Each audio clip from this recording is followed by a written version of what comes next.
अनइनकरप्टेड, इसका मतलब होता है निरंतर।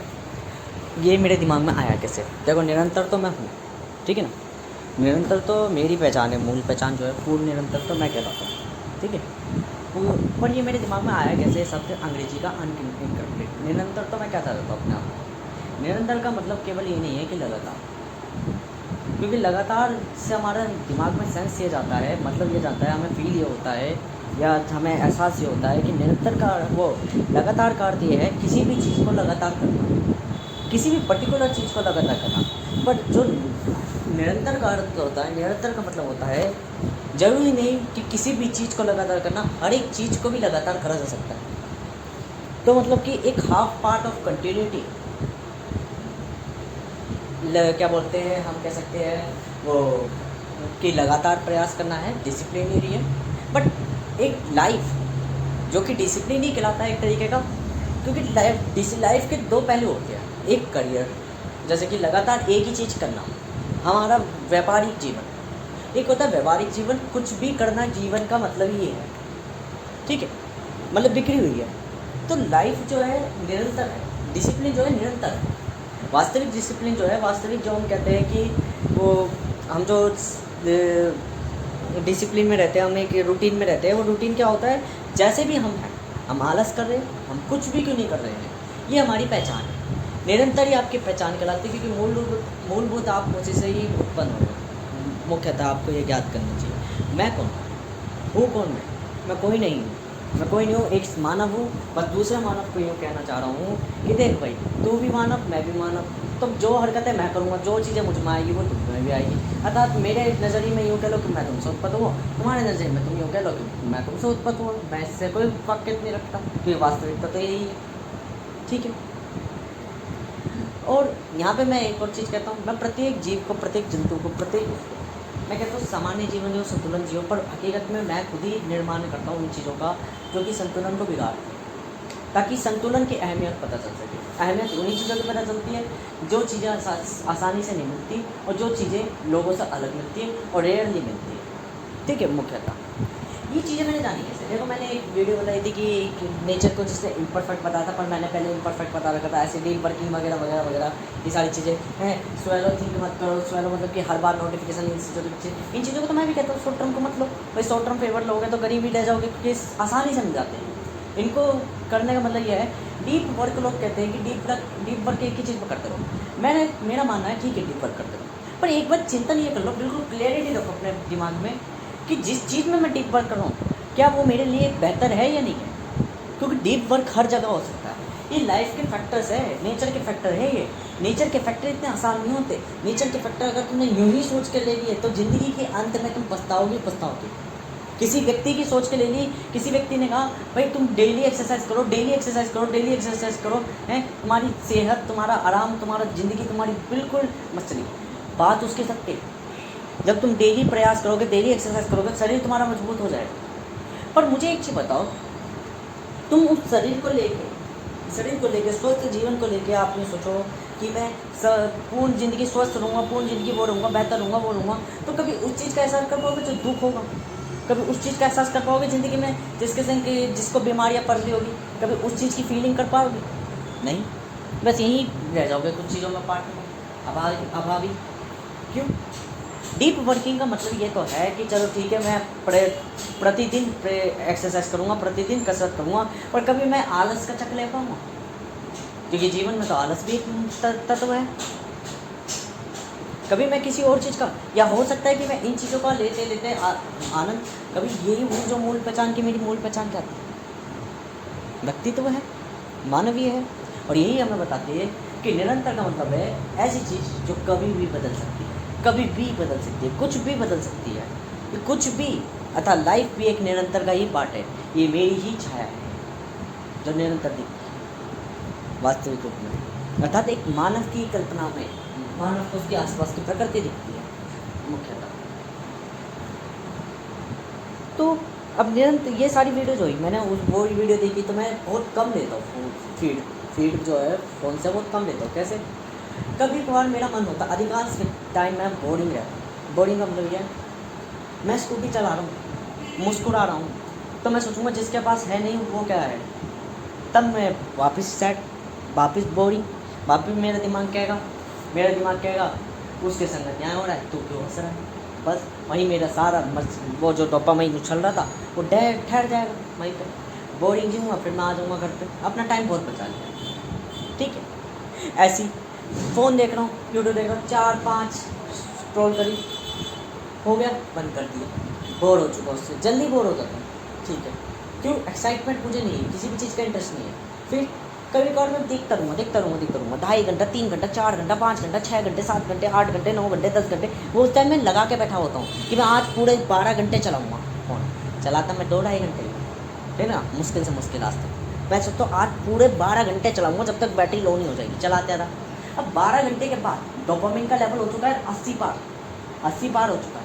अब 80 पार हो चुका डोपामिन का लेवल। अब दिमाग का क्या कहेगा, दिमाग का कहीं जगह मन ही नहीं लगेगा। अब मैं क्या कर रहा हूँ, ध्यान लगाता हूँ। मैं जब तो कहता हूँ पहले खाओ फिर उपवास रखो, क्योंकि खाने के बाद उपवास रखोगे तो शरीर के जो पोषण है वो अच्छे यूटिलाइज होंगे, और अगर खाए बिना उपवास रखोगे तो साधारण सी बात है, किसी भी चीज़ को लाइफ का मतलब ही है, अगर तुम डिसिप्लिन हो, अगर तुम ज़िंदगी से पैदा होते ही तुम बिल्कुल परफेक्ट हो तो कोई मतलब ही नहीं है। तुमने कभी आलस का चक ही नहीं लिया, अगर आलस का चक लेके तुम बेहतर बनते हो तो मैं मानूँ मुख्यतः, क्योंकि तुम्हारा खुद का गॉड, खुद का तुम्हारा ईश्वर, खुद का वो परमेश्वर खुद स्वयं ये क्रियाएँ करता है और तुम हो कि वो क्रिया ही नहीं कर रहे। खुद परमात्मा ये सारी हरकतें करता है। क्यों करता है वो?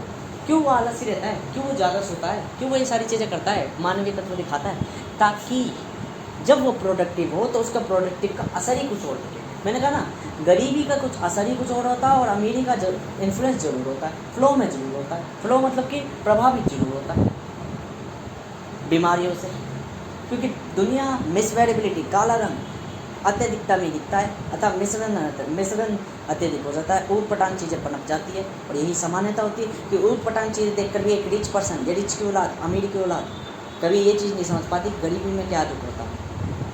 और ये हकीकत है, वो ये सोचता है, एक बुद्धिमान व्यक्ति, एक इंटेलिजेंट पर्सन यूँ नहीं सोच पाता कि एक बच्चे को क्या दिक्कत आ रही है जो मुझको दिक्कत नहीं आ रही। वो फिर मजाक उड़ाता है, वो सब अपने मानवीय तत्व दिखाता है और कहता है मैंने तो कुछ नहीं कहा, इसी की गलती है, मैं करता था ये चीज़ें। मैं गणित में इतना तेज़ था कि मैं कई बच्चों को यूँ कहता था तुम्हें गणित आती कैसे नहीं, तुम क्यों नहीं सीख पाते। मैं अपनी माँ को कहता था ये देख तुझे 5 अंक भी ना आते, जोड़ दें, है ना। परंतु बाद में अकल आई, समय के संग बुद्धि आई, यही योग्यता कहलाती है।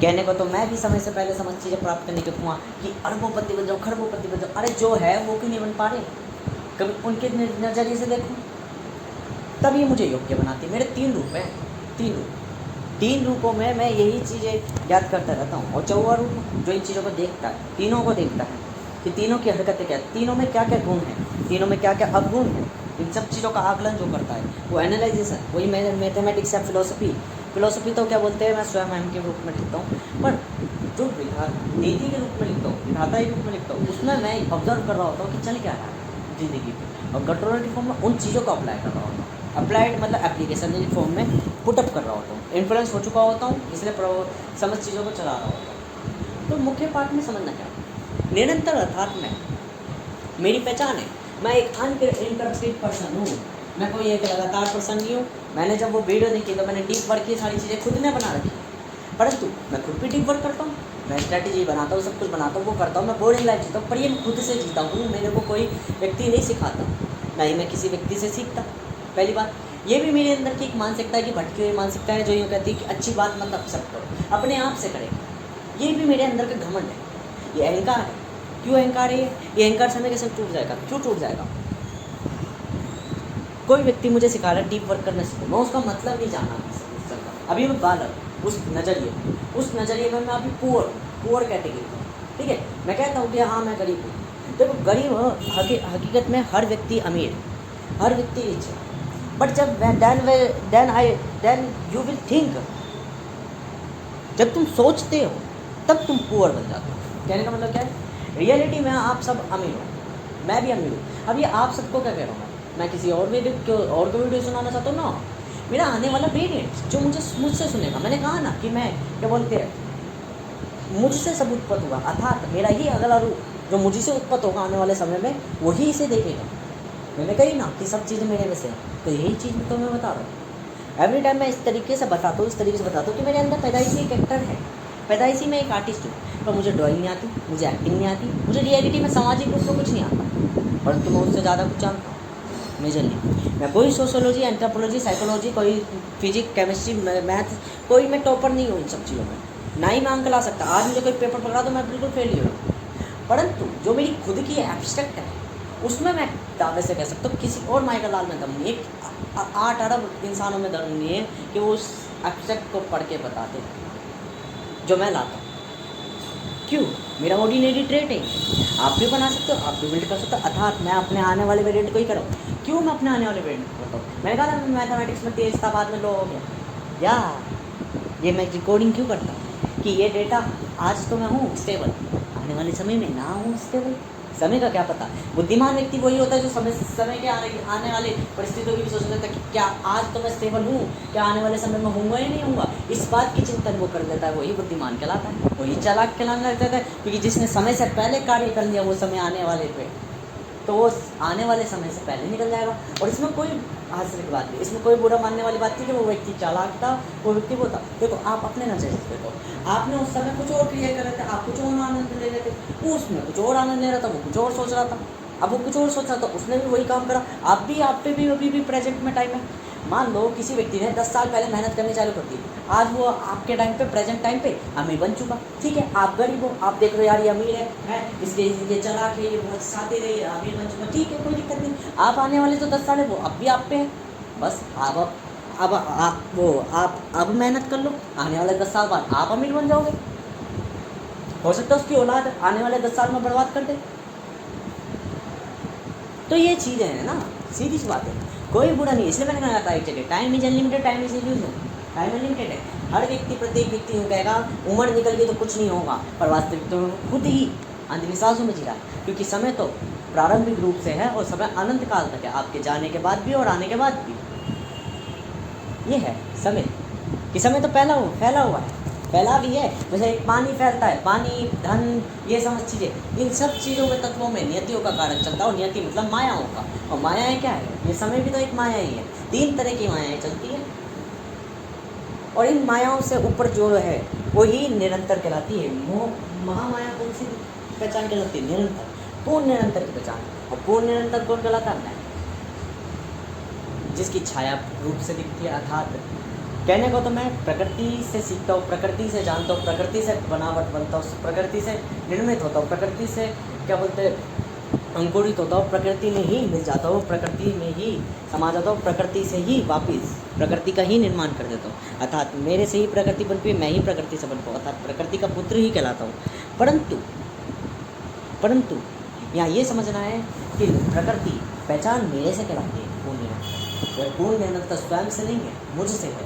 जब मैं दृष्टि रखता हूँ, जब मैं कुछ देखता हूँ, तब निरंतर है, वरना आंखें बंद करते ही समस्त चीज़ें समाप्त हो जाएगी, समस्त चीज़ें, क्योंकि प्रकृति समाप्त हो जाएगी और ब्रह्मांड समाप्त नहीं होगा। ब्रह्मांड मेरे अंतर्गत है ब्रह्मांड, इसी कारण से ब्रह्मांड समाप्त नहीं होने का। इसलिए मैंने एक जगह कहा है कि प्रकृति ब्रह्मांड से ज़्यादा नहीं फैली, प्रकृति ब्रह्मांड के अंतर्गत फैली है, ब्रह्मांड से परे नहीं फैली।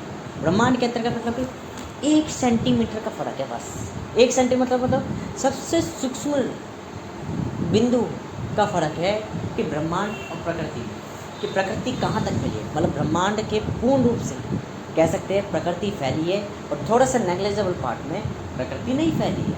बस वहाँ क्या है? कुछ भी नहीं है। कुछ भी नहीं का मतलब क्या है? जहाँ ब्रह्मांड की सोच खत्म हो जाती है, वहाँ से दूसरी प्रकृतियाँ प्रारंभ होने लग जाती है, दूसरा ब्रह्मांड की बाउंड्रीज पैदा होने लग जाती है मुख्य रूप से। यही कहलाता है डीप वर्क। डीप वर्क का मतलब कुछ नहीं है, आज नहीं मिल रहा, मतलब आज नहीं दिख रहा, आज कोई प्रकृति नहीं चलती, आने वाले समय में एक प्रकृति का प्रारंभ होगा और वो उत्पत्ति होगी। ब्रह्मांड के अंदर कई प्रकृतियाँ पैदा होती है, कई प्रकृति नष्ट होती है। प्रकृति अर्थात समय के अंत होता है, प्रत्येक प्रकृति के अंतर्गत एक समय चलता है। अब निरंतर है क्या? तो निरंतर का मतलब जो बदलता है, अपने आप को दोहराता है, पूर्ण रूप से स्वयं और अहम की पहचान। ठीक है, केवल स्वयं पूर्ण निरंतर नहीं है, केवल अहम पूर्ण निरंतर नहीं है, अर्थात स्वयं और अहम पूर्ण निरंतर है। ठीक है, ऐसे ही जैसे प्रकृति का एक रूप नहीं है, प्रकृति के 2 रूप है, एक सामाजिक और एक प्राकृतिक। प्रकृति को अगर हम मानवीय रूपों में कहें वेदों में, तो एक तो दुर्गा ही रूप है और एक काली का रूप है, ठीक है ना, मतलब चंडी का, जो चंडाल का रूप। तो मुख्यतः रूप ये दो रूप, दोनों ही रूप मेरे अंतर्गत भी दिखते हैं, अर्थात मन के अंतर्गत भी दिखते हैं, कि एक सामाजिक है और एक गैर सामाजिक अर्थात प्राकृतिक है। प्राकृतिक व्यक्ति अपने आप को बदलता है, तो सामाजिक व्यक्ति अपने आप को दोहराता है। रिपीटेबल की पहचान कौन है? स्वयं। और चेंजेबल की पहचान कौन है? अहम। अतः प्रकृति से कौन बनता है? स्वयं। रिपीटेशन बनती है, तभी तो समाज का विस्तार होता है ना। और समाज के बाद क्या होता है? बदला, अर्थात फिर वो वापस किसमें मिल जाता है? प्रकृति, ठीक है। अहम, अहम जो विनाश का कारक बन जाता है अंतिम रूप में। निरंतर मुख्य रूप से मैंने जाना यहाँ पे अनइनकरप्टेड का मतलब, जब मैंने सर्च करा तो मुझे पता चला अनइनकरप्टेड का मतलब होता है निरंतर। तो उन्होंने कहा था अनइनकरप्टेड कंसंट्रेशन। अनइनकरप्टेड कंसंट्रेशन से ही डीप वर्क होता है, वरना इसके बिना नहीं हो सकता। मतलब निरंतर प्रयास से ही, निरंतर एक जगह पर टिके रहने से ही चीज़ें बनती हैं। मैंने कहा था कि मैं परछाया हूँ, मेरे से समस्त चीज़ें उत्पन्न नहीं कर सकता मैं, परंतु मैं उन व्यक्तियों को ज्ञान देता हूँ जो व्यक्ति पूर्ण चीज़ों को बनाते हैं। अर्थात यदि कोई व्यक्ति मुझको सही तरीके से चला ले, सही तरीके से चला ले, तो समझ चीज़ें पालेगा, समझ चीज़ें परफेक्ट बना देगा हर एक चीज़। मुझसे ज़्यादा बेहतर कोई नहीं बना सकता, कोई भी नहीं बना सकता। मैं अगर कोई सिस्टम बना रहा हूँ तो अनंत काल तक चलता रहे, ऐसे तंत्र भी बनाऊँगा अनंत काल तक, जिसकी कोई सिमेट्री नहीं देख सकता कोई। क्यों? क्योंकि मैं खुद इम्परफेक्ट हूँ।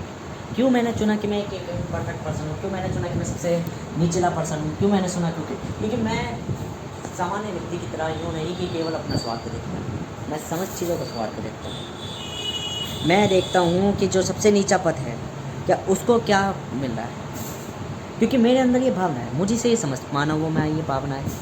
इसलिए देखना, कभी भी कोई बुरे काम होते हैं तो वो सामने नहीं होते, पीछे से होते, सब कुछ पीछे से। मैंने एक कंपनी बनाई, अब उस कंपनी में मैं गया, मैं ही आपने मुझे भेजा कि देखो ये व्यक्ति बातें बहुत अच्छी करता है, अपने आप को बतेरा अच्छा बताता है, और वाकई मैं भी अच्छा ही था उस समय तक, तो अच्छा था जब तक मैं कंपनी में गया नहीं। अब कंपनी में आने के बाद मेरे पास आ गई ताकत, मैं जो चाहूँ वो कर सकता हूँ कंपनी में। अब मेरे अंदर मानव तत्व बन रही है, मानव शरीर में हूँ। अब मैं धीरे धीरे अपने रूलेशन या रेगुलेशन चलाने लग जाऊँगा और चीज़ें अपने अनुसार चलाने लग जाऊँगा। अब धीरे धीरे मेरे अंदर वो बदलाव कर देगी प्रवृत्ति कि जो मैं पहले था वो मैं अब नहीं हूँ। अब मैं सिस्टम को ज़्यादा प्रायोरिटी देता हूँ, कंपनी को ज़्यादा प्रायोरिटी देता हूँ, अपने धंधे को ज़्यादा प्रायोरिटी देता हूँ, और यही व्यापारिक सामाजिक व्यक्तित्व कहलाने लग जाता है कि निरंतर बदल चुका अपने आप को समय के अनुसार। अब फिर बाद में क्या हुआ? मैंने इन चीज़ों को त्याग दिया, मुझे रियलाइज़ हुआ कि मैं अपनी पहचान भूल गया, मैंने इन चीज़ों से अलग हो गया।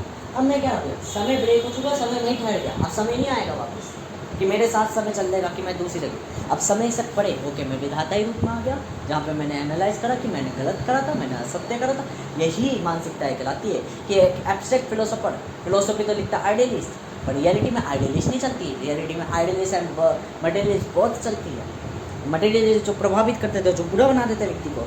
और यही चीज़ है कि पीछे से समझ चीज़ें मटेरियलिस्ट चलती है, बुरी चलती है, बैक एंड में सब चीज़ें बिल्कुल ऐसी चलती है जैसे कुछ उसको कितनी बोरिंग है, कितनी रियलिटी है, और आगे चीज़ें ऐसी चलती है जैसे कितनी आइडियलिस्ट है, पर उसके बीच में जो इंटरमीडिएट पार्ट होता है वहाँ चीज़ें ऐसी चलती है जो आइडियलिस्ट एंड मटेरियल बहुत होती है, अर्थात ये रियलिटी होती है। कैसे कहने का मतलब क्या है? कल्पना करी आइडियलिस्ट पर, रियलिटी में जब जीवन जिया तो समाज के अनुसार, समाज के सामने ऐसा प्रतिबिंब करा कि देखो भाई मैं तो क्या बोलते कितना अच्छा व्यक्ति हूँ। क्यों? उनके अंदर मेरी अच्छाई बनती है, ठीक है। पर पीछे से कर्म क्या कर रहा था? बुरे। पर इसके बाद देखो, क्या विधाता अच्छा बुरा होता है? नहीं, विधाता अच्छा बुरा नहीं होता, पर विधाता के गुण दिखते हैं सब में। विधाता व्यवहारिक व्यक्ति होता है, व्यापारिक नहीं होता। वो व्यापार मतलब कि जो प्रभावित नहीं है, वो किसी फ्लो में नहीं है, वो शांत है। फ्लो में ही टाइम फ्लो करता है, टाइम भी एक फ्लो का ही पार्ट है, ठीक है, प्रभाव का ही पार्ट है। बहता हुआ वो है, समय नियति है, परंतु विधाता बहता नहीं है, विधाता ठहरा हुआ है, स्थायी, पूर्ण पहचान है शिव की, ठीक है, अर्थात शिव ही है। उसको कदाचित मतलब नहीं बनता कि क्या चीज़ घट रही है, क्या चीज़ नहीं घट रही। वैसे देखता रहता है। कैसे देखता है? क्या आँखों से देखता है? आँखें है ही नहीं उसके पास, तो देखेगा कैसे? उसके अंदर सब कुछ चल रहा होता है। वह आँखें बंद करके देखता है। आँखें बंद करने का मतलब ये कल्पनाओं में चिंतन करता है, ये हो रहा होगा और वाकई में ये हो रहा होता है। अर्थात यूँ भी कह सकते हैं, कल्पनाओं से सब निर्मित हुआ है विधाता की। विधाता कौन है? जो एक सो रहा है, जिसकी कल्पनाएं हैं मात्र। ठीक है, अब निरंतर है कौन है? निरंतर अनइंटरप्टेड पर्सन है। This is a rareness of your God and devil. मतलब कि God and devil is both are निरंतर व्यक्ति।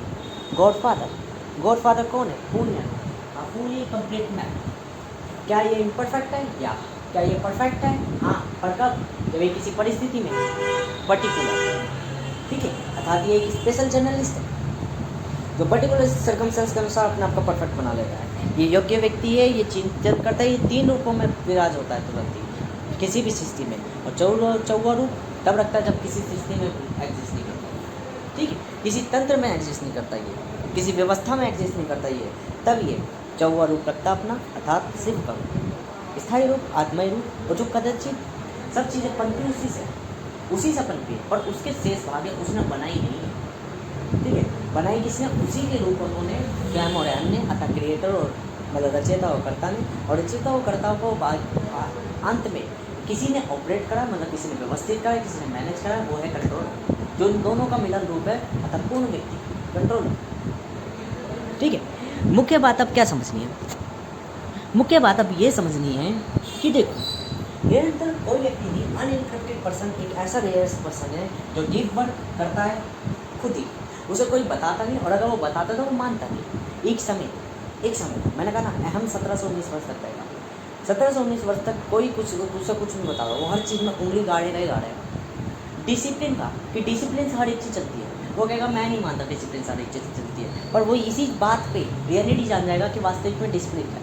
क्यों? अगर वो ये चीज़ नहीं चिंतन करे, वो चिंतन नहीं करता, चलो ठीक है तुमने डिसिप्लिन का, मुझे भी बेटर फील हो रहा है, मुझे भी प्रोडक्टिव फील हो रहा है, डिसिप्लिन में रह के जीवन बेहतर चल रहा है, प्रतिदिन कसरत करने के बाद जीवन शरीर तंदुरुस्त रह रहा है और फायदा दे रहा है, बेनिफिट दे रहा है। ठीक है, तो कभी वो एहसास नहीं कर पाएगा कि वास्तविक में डिसिप्लिन क्या कहलाता है। क्योंकि जब वो डिसिप्लिन और लाइफ की बात आई, तो वास्तविक में डिसिप्लिन और लाइफ मतलब ये भी कहलाता है, अगर आप आलस कर रहे हो, आपका जैसा रूटीन है, आप जैसे हो, आप अपने आप को जैसे व्यवस्थित कर रहे हो, जैसी चीज़ें पा रहे हो, शॉर्ट टर्म भी पा रहे हो, लॉन्ग टर्म भी पा रहे हो, लॉन्ग टर्म कुछ नाम की चीज़ ही नहीं है, ये सब चीज़ें कब कल्पना है? जब उसने वहाँ पे उन चीज़ों की तरफ सेटिस्फाइड ना होकर अनसेटिस्फाइड दिखाई, सेक्रीफाइस करा कुछ चीज़ों को, बेहतर चीज़ों को सेक्रीफाइस करा, देन अनफेवरेबल आउटकम पर वर्क करा। यही होता है निष्कर्म कर्म। निष्कर्म कर्म मतलब कि जो बिन भाव के अभाव में कार्य कर जाए, अर्थात बिन स्वार्थ के कार्य कर जाए, ये होता है। स्वार्थ का कार्य क्या होता है? स्वार्थ का कार्य ये होता है, मुझे पता है ये मेरे को फेवर देगी, पता है मुझे फेवर देगी, पर मैंने इस चीज़ को नहीं माना। क्यों नहीं माना? क्योंकि अब मुझे पूरा नहीं पता। कोई भी व्यक्ति मुझे फेवर करके देगा, ठीक है मैं फेवर पाने लगे, बढ़िया पाने लगे, मैं उससे प्रभावित हो गया, मुझे प्रभावित नहीं होता, मैं उससे अलग चला, उल्टा चला। ठीक है, उल्टा चला तो मुझे उसके साइड इफेक्ट दिखे, मुझे अच्छा नहीं लगा, तो मैंने उन चीज़ों को त्याग दिया, पर मैंने फिर भी उस चीज़ को नहीं माना। धीरे धीरे समय के संग मैंने अपने आप ही उस चीज़ को फाइंड कर दिया जो चीज़ थी। इसलिए कहते हैं नेचर के एलिमेंट कभी भी चेंज नहीं होते। नेचर के एलिमेंट इसलिए चेंज नहीं होते क्योंकि आप घूम के नेचर के एलिमेंट पे ही आओगे। उसने खुद से डिसिप्लिन जाना, अब उसे रियलिटी में मीनिंग पता है डिसिप्लिन का मीनिंग क्या है। जो फिलोसफी जान लेता है, फिलोसफी यही कहलाती है कि फिलोसफी में आप किसी भी शब्द को केवल मान नहीं लेते। फिलोसफी इतनी आसान भी नहीं है, क्योंकि एक ही शब्द का आप उसकी जन्म, उसकी मृत्यु और उसकी पूरी जीवन प्रणाली ज्ञात कर देते हो कि चल क्या रहा है, बस।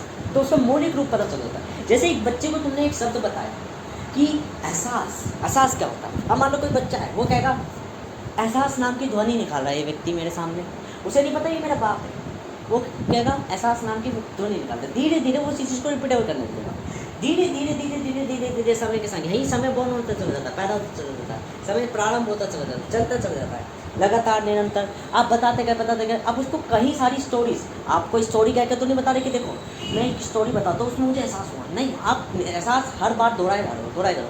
धीरे धीरे वो भी आपकी तरह वही चीज़ें दोहराने लगती है, एहसास दोहराने लगते हैं, क्योंकि उसकी जो इंटरनल प्रणाली थी वो भी उसी की तरह थी। अब किसी प्रत्येक जानवर को अगर आप इनको, वो समझ तो जाएगा पर बोल नहीं पाएगा, वो उसकी मजबूरी है। आया तो देखो क्या होते हैं, मैंने कहा कि स्वयं जो है अपने आप को रिपीट करता है, रिपीटेबल कहलाता है। रिपीटेबल की पहचान जो है स्वयं है। देखो रियलिटी में स्वयं अपने आप को बदलता है, बार बार परिवर्तन करता रहता है, परिवर्तन करता रहता है, इसलिए न्यूनतम होता है। कुछ नहीं जानता, अज्ञान होता है, समझ चीज़ों में वो होता है। समय के संग वो चाहता है कि मैं स्थिर हो जाऊँ, मैं अपने आप को रिपीटेबल बना दूँ। तो वॉन्ट चाह रहा है रिपीटेबल, करता क्या है, वर्क क्या है उसका, चेंज करता है। मैंने कहा कि पर स्वयं रिपीटेबल की पहचान है। पहचान होते क्या होती है कि आप बनना क्या चाहते हो। पहली बात, आप बनना क्या चाहते हो, आप क्या प्राप्त करना चाहते हो। मैं कौन हूँ, मुझे नहीं पता, पहचान ज्ञात कर रहा हूँ कौन हूँ, मतलब कि मैं ज्ञात कर रहा हूँ, मैं चाह क्या रहा हूँ कि मैं क्या हूँ, ठीक है ना। तो ये महत्व रखता है। ऐसी अब ये सारी चीज़ें मैं इतने फ्लो में बोल देता हूँ कभी भी कि मैं यूँ कह सकता हूँ कि मैं गलत ही नहीं बोल रहा कभी। मैं बात तो सही कर रहा हूँ स्वयं और के बारे में, इतनी भी बल्कि कॉम्प्लेक्स इतनी लगती है। मैं कई बार इतने फ्लो में बोलता हूँ, स्पीड में बोलता हूँ, इतने ऐसा लगता है मैं कितना फोकस हूँ। पर तो रियलिटी में ये है, मुझे ये चीज़ें रट रखी है। क्यों, मैं स्वयं और हमको कोई ऐसे नहीं कि मैं डायरेक्ट यूँ पहले मैंने कहीं पढ़ रखा है या वो कर रखा है। पढ़ी हुई चीज़ें भूली जा सकती है, तो खुद से जो बनाई जाती है वो कभी नहीं भूलते। कभी नहीं मतलब क्या भूलते, तो देखो ये मैं कितना भी कर लूँ भूलते तो ये मैं कितना भी कह लूँ, मैं ये जो शब्द कह रहा हूँ फिलोसफी यहाँ तक भी ले जाती है आपको। मैं ये जो बात कर रहा हूँ कि मैं कितना भी कर लूँ, तो इसका मतलब कहने का मतलब ये है मैं यहाँ पर असत्य मतलब कि मैंने कुछ चीज़ गलत बोली। क्या गलत बोली मैंने, क्या सेंस बोला, मैंने बोला कि रिलेटिवली आपको ये थिंक करना है, मतलब सोचना नहीं है। सॉरी मैं भूल गया, फिर मैंने आपको वो कर दिया, मतलब मैंने अपने आप को मतलब कि मतलब आने वाले मिनट को वो कर दिया, पॉज कर दिया, क्योंकि मैं खुद भूल चुका हूँ। तो मेरे को ये बात करनी थी। देखो ये लेकिन मैं फोकसिस नहीं हूँ, मुझे ये चीज़ें ऐसे रख रखी क्योंकि मैं खुद से चीज़ें लाता हूँ, और एक समय परिस्थिति बदलती है। मैंने कहा बुद्धि चल जाती है तो मैं वापस ज्ञान करूँगा, ज्ञात, ठीक है। ज्ञात मतलब कि रिपीटेबल करूँगा उस चीज़ को, और यही चीज़ होती है कि स्वयं चीज़ों को रिपीट करता है, ठीक है। और अहम चेंज की पहचान होती है कि चेंज करता है, आपको बदलता है, एक युवा में आपको बदलता है, परिवर्तित करता है, परंतु वो आपको स्थिर कर रहा होता है, क्योंकि जब वो आपको परिवर्तित करता है तो आप स्थिर हो रहे होते हो, और जब कोई चीज़ आपको स्थिर कर रही होती है तो आप परिवर्तित कर रहे होते हो अपने आप को। तो स्वयं खुद परिवर्तित हो रहा होता है, पर वो करता क्या है, रिपीट। पर अहम स्वयं परिवर्तित हो रहा होता है, पर वो करता क्या है, रिपीट। सॉरी मैं गलत बोल रहा हूँ, हाँ स्वयं मतलब कि हाँ अहम करता क्या है, परिवर्तित। अहम जो है खुद रिपीट कर रहा होता है, पर करता क्या है, परिवर्तित। यही चीज़ है कि एक खुद रिपीटेशन की पहचान है, जो कि करता रिपीट है पर है क्या, परिवर्तित। दूसरा करता परिवर्तित है पर है क्या, रिपीटेड, ठीक है। तो अहम अपने आप को दोहराएगा, व्यक्तित्व अपने आप को दोहराएगा, बार बार सिखाएगा अपने आप को। तो ये सीखने की प्रणाली है, तो यही सीखना ही फोकस कहलाता है। मैंने कहा था शब्दों का। अब एहसास क्या हुआ, यही चीज़ है। एक बच्चा क्या है, सीख रहा है, इधर से सीख रहा है, उधर से सीख रहा है, सीखते उसे समझ में आ रहा है कि इसको मतलब क्या। अब वो खुद भी उपयोग करेगा, उसको वास्तविक प्रारंभिक उसका अंश नहीं पता कि उसने ये चीज़ें सीखा कि समय यही कहलाता है। समय के संग सीख गया। अब समय क्या कहलाया, यही समय कहलाया, समय के संग सीख गया कि बार बार। तो टाइम इज रिपीटेबल। मैंने क्यों कहा था टाइम इज रिपीटेबल होता है, रिपीट होता है। क्यों रिपीट होता है, और सीक्वेंशियल नहीं होता टाइम, सीक्वेंशियल नहीं होता, अनसीक्वेंशियल होता है। क्यों अनसीक्वेंशियल होता है, क्योंकि टाइम का कोई पर्टिकुलर मैनर नहीं है एक तरीके से कि टाइम आज मैं 5 दिन चला, 10 दिन चला, नहीं, टाइम तो चल ही रहा है प्रारंभिक रूप से मेरी सोचने के परसेप्शंस पे, ठीक है। कॉम्प्लेक्स है, रियलिटी ऐसी चलती है, लाइफ ऐसी चलती है, बीइंग में इतना नहीं सोचना क्या है। मैं तो ये लगता है समय कहलाता है, समय है क्या, उससे हम क्या कर सकते हैं, क्या समझ रहे हैं, और कैसे इन चीज़ों को चला सकते हैं। क्योंकि प्राकृतिक तत्वों में तो उनका कोई मतलब ही नहीं है, रियलिटी प्रत्येक चीज़ का कोई मतलब नहीं है, परिवर्तन का भी कुछ मतलब नहीं है। परिवर्तन का मतलब क्या है, ये कटोरी मेरे सामने रखी है, पहली बार ये एक ही कटोरी उत्पत्त हुई है पूरी धरती में, ब्रह्मांड में। मैं आज पहली बार ऐसी कटोरी देख रहा हूँ, यही कहलाता है परिवर्तन। ये भी कहलाएगा आपका, कोई वस्तु मेरे सामने प्रकट हुई, परिवर्तित हो चुकी है। कोई वस्तु मैंने बना दी, परिवर्तित हो चुकी है, प्रकट हो चुकी है, ठीक है। पर उसकी जैसी 10 बना दी, रिपीटेड हो चुकी है, दोहरा चुकी है अपने आप। प्रणाली ज्ञात कर चुकी, ये समझ चीज़ें, ठीक। तो मुख्यतः हमें क्या ज्ञात होता है यहाँ से, ये सारी चीज़ें ज्ञात होती है कि देखो निरंतर कोई नहीं, चेंज एंड रिपीटेड अनइनकरप्टेड है, जिसको पता नहीं करा जा सकता कैसे क्या है, मतलब वो करप्टेड नहीं हो सकती, पहचान नहीं जा सकती, क्योंकि इम्परफेक्ट है। इम्परफेक्ट कौन सी है कि समय आती है परफेक्ट में बन जाती है, अलग अलग समयों में, परिस्थितियों में, और रियलिटी में इम्परफेक्ट है, ठीक है। लाइफ में इम्परफेक्ट है, सेंसेबल नहीं है, कोई ऐसी नहीं है कि सप्तऋषि है, बल्कि परम सप्तऋषि है जिसका कोई पूर्ण रूप से ताकत नहीं है उसमें, पर पूर्ण निरंतर में पूर्ण ताकत है। पूर्ण निरंतर मतलब पूर्णता बदलाव, और स्थायी का मतलब हो गया जिससे निरंतर बन पाए। स्थायी का मतलब क्या होगा, एक चीज़ जो कि करप्ट है, एक चीज़ जो पता है, उस पता चीज़ से जब उसने रूप बदला तो अब पता नहीं क्या बदला, ये है इनकरप्टिंग। मतलब निरंतर जो है फोर्स इक्वेशन से, इल्यूजन से, निरंतर से ही समय बन पाए, अर्थात इल्यूजन से ही टाइम बन पाए। इल्यूजन एक खुद टाइम है, प्रकृति आपकी इल्यूजन नहीं कहलाती।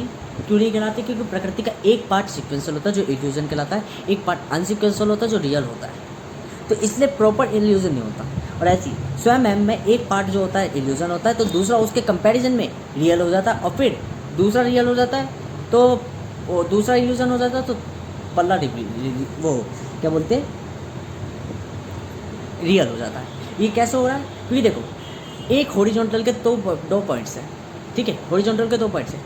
ये मान के चलो ये व्यक्ति है जिसका एक पॉइंट कह रहा है कि वो अगर 1 को लाई करता है तो दूसरा पॉइंट 0 को लाई कर रहा है, अगर ये 0 को 1 को लाई कर रहा है तो ये पॉइंट 0 को लाई कर रहा है। बट ये तब कर रहे हैं जब एक वर्टिकल लाइन खींच रखी है, वर्टिकल लाइन पे साफ साफ लिखा है, साफ साफ कहा है कि देखो वर्टिकल लाइन पे साफ साफ कहा है ये परिस्थिति को निर्भर कर रही है, परिस्थिति को। अगर परिस्थिति 1 है, 1 मतलब इनसाइड है, तो 0 क्या होगा और 1 क्या होगा ये हम कंसाइड कर सकते हैं। 0 वो होगा जब कोई चीज़ उसके अंदर इंक्लूड नहीं है, और 1 क्या होगा जो चीज़ उसके अंदर इंक्लूड है। मतलब सृष्टि के अंदर देखें, वर्ल्ड के अंदर देखें, तो हमें समझ में आता है कि अहम जो है वो रियल है और स्वयं कल्पना। पर अगर उससे बाहर देखें, सॉरी हाँ मैंने गलत बोल दिया, अगर हम सृष्टि के अंतर्गत देखें तो हम जानेंगे कि अहम जो है इल्यूजन है और स्वयं जो है रियल है। सृष्टि के बाहर देखें मतलब कि 4 सीक्वेंस ऑफ सर्कमस्टेंस आर 0, तो देन हमें समझ में आएगा अहम जो है वो ट्रू है, रियल है, और स्वयं फोर्स इक्वेशन है, क्योंकि पूरी परिस्थिति ही फोर्स हो चुकी है। परिस्थिति फोर्स हो गई तो उसके अंदर जो व्यक्ति है वो भी फोर्स है, ठीक है। अब यहाँ हमें समझ में आता है कि सारी चीज़ कंसाइडर किसके बेस पर है, व्यक्ति के बेस पर कंसाइडर हो रहा है, क्योंकि परिस्थिति तो 0-1 को लाई कर रही है, परिस्थिति तो सिर्फ ये रिप्लाई दे रही है 0-1, तो हम डायरेक्शन का कैसे वो कंसाइडर करेंगे कि भाई कैसे हम तोले कि 0 कहाँ होगा 1 कहाँ होगा। क्यों मान के चलो अगर 1 ऊपर है और 0 नीचे है, परिस्थिति स्टैटिक है, परिस्थिति को सिर्फ एक चीज़ तय करनी है कि 1 या 0, ठीक है। अब यहाँ जो साइड का एंगल है, अब इसको कैसे हम लाई करेंगे कि कौन 0 होगा कौन 1 होगा, क्योंकि ये तो रिपीटेबल चेंज भी हो सकता है, ठीक है ना। तो अब यहाँ पे हमें समझ में आता है कि ये व्यक्तिगत तय होगा, अगर इनसाइड है तो क्या होगा और अगर आउटसाइड है तो क्या होगा, ठीक है। और ये बीच का मिरर क्या है, सर्कमस्टेंस। आप एक शीशे के सामने खड़े हो, आपने शीशे के सामने देखा छलावा, ठीक है, तो सर्कमस्टेंस के अनुसार सिंपल सा हमें मीनिंग पता चलता है। एक चीज़ फिक्स है, व्यक्तित्व तय करेगा इनसाइड या आउटसाइड। तो हमें ये समझ में आता है कि निरंतर में ये समझ चीज़ें चलती है, बदलती रहती है चीज़ें। कब बदलती है? परिस्थिति के अनुसार बदलती है, और इसका एक सीक्वेंस है।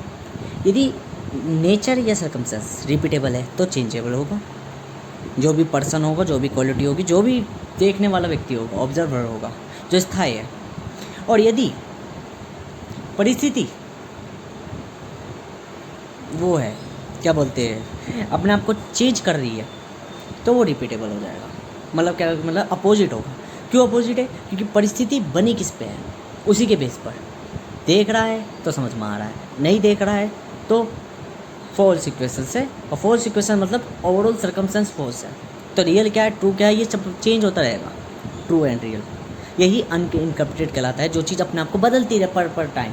अब ये परिस्थिति अपने आप में एक निरंतर है, एक निरंतर ही है। इन्फिनिटी टू इन्फिनिटी, इन्फिनिटी ही मुश्किल हो जाता है, तो इन्फिनिटी टू इन्फिनिटी क्या समझेंगे हम। कॉम्बिनेशन जब अनंत है, नहीं पता कितने हैं, और फिर हमें एक और दे दिया नहीं पता है, अब इनके बीच में रिलेशंस का है कि वो भी क्या ही पता होगी। सीधी सी बात है, एक वेरिएबल x है, दूसरा वेरिएबल y है। अब x और y का हमें मान कहा गया है। जब हमें एक का मान ही नहीं पता तो दूसरे का मान क्या बताएंगे हम, दोनों के मान क्या बताएंगे। x इंटू वाई कहा या कोई भी ऑपरेशन पुटअप कर लो, किसी भी तरीके के हम रिलेशन फिट कर ले, वो रिलेशन बनेगा कैसे। हमने कहा x इंटू वाई, कितने कॉम्बिनेशन बनेंगे नहीं पता, अनइनक्रप्टेड। दिस इज द लाइफ का रियल सर्कमस्टेंस है कि वैल्यू इरेशनलिटी पे चलती है। ना प्रॉपर हम कह सकते इरेशनल है, ना प्रॉपर रैशनल कह सकते, मतलब कि कहने का मतलब ये है, ना प्रॉपर मटेरियलिस्ट है ना प्रॉपर आइडियलिस्ट, बहुत है। इसी को कहते हैं इम्परफेक्ट। ठीक है, इम्परफेक्ट का मतलब ये नहीं है कि एक चीज़ परफेक्ट और एक चीज़ बिल्कुल इम्परफेक्ट। मतलब कहने का सेंस ये है, एक चीज़ एक डायरेक्शन में ये पॉइंट अपने आप में सही है, एक पॉइंट ये सही है, अगर मिला दो तो एक ही सही है, और अगर हो सके बिगड़ जाए, परिस्थिति बिगड़ जाए, तो उसको भी इम्परफेक्ट कहते हैं। मतलब कि इल्यूजन चार तरह के पड़ेंगे, 1 आयोटा, 1, 0 आयोटा और 0। ये चार तरह के हैं जो मैंने फंडामेंटली बताए थे बिट एंड्स में कॉम्बिनेशंस।